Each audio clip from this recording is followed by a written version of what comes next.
atong gabi. Nag-regular trade lang kami. Tapos compared to self-eating drink, tumaas talaga kami by 200% of sales. Kailangan meron kang kakaiba sa business mo para makilala ka talaga.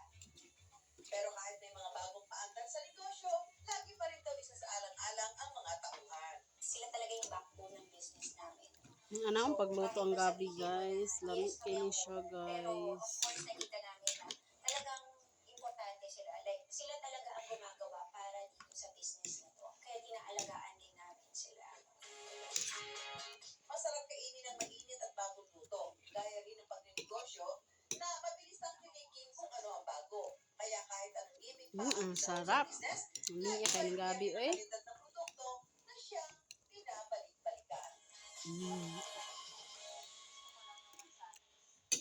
Siya ang gabi, guys. Lamig. Paraan. Sa kalsadang ito sa Sampaloc sa Maynila, mapapasirko kapag nadaan tuwing rush hour sa dami ng sasakyan. Sa lechon ng ito sa kanto, may Niya na. Niya pag maluto na. hindi lang daw ito pang karne ng lechon baka. Yan. Gamit nila Hugasin sa itong taklob sa kardiro, be. Kaya itaklob na ako.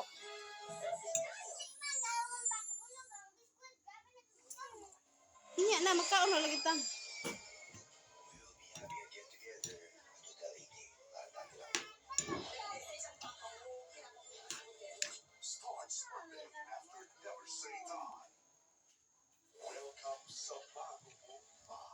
Swerte talaga ang pagdating niya sa buhay. Pagkuha sa dayo. Kuhan sa sibuyas, be. Kana mga daon sa sibuyas. Hugasi daan daw. Putol-putol la dire.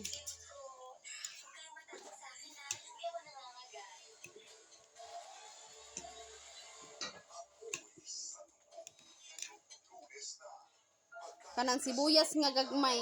Di ra nang gihangir. Kanang gibitay.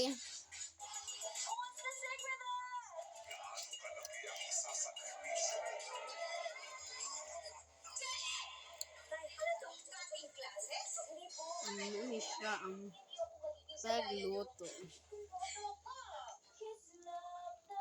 Lamig na kay laut na kay siya, oh.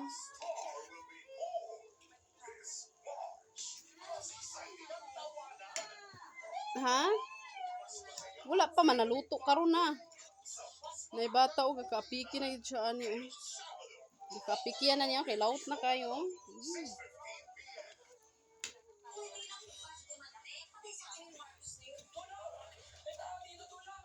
Kakapikian na niya akong luto, guys, kay laut na kaayo.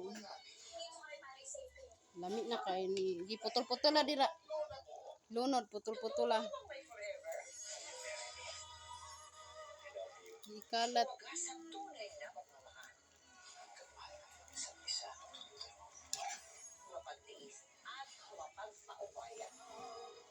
Oh, ani din siya. Mao ni siya iyang aroma niya ni siya, guys. Mao ni mohatag og kahumot.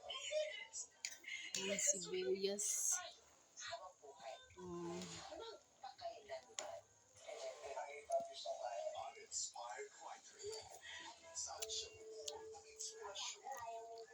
Mo ni siyang muhatag og kahumot niya. Hasta ning luy ah.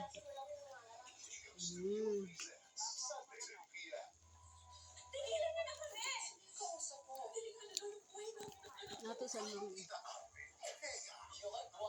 Takluban.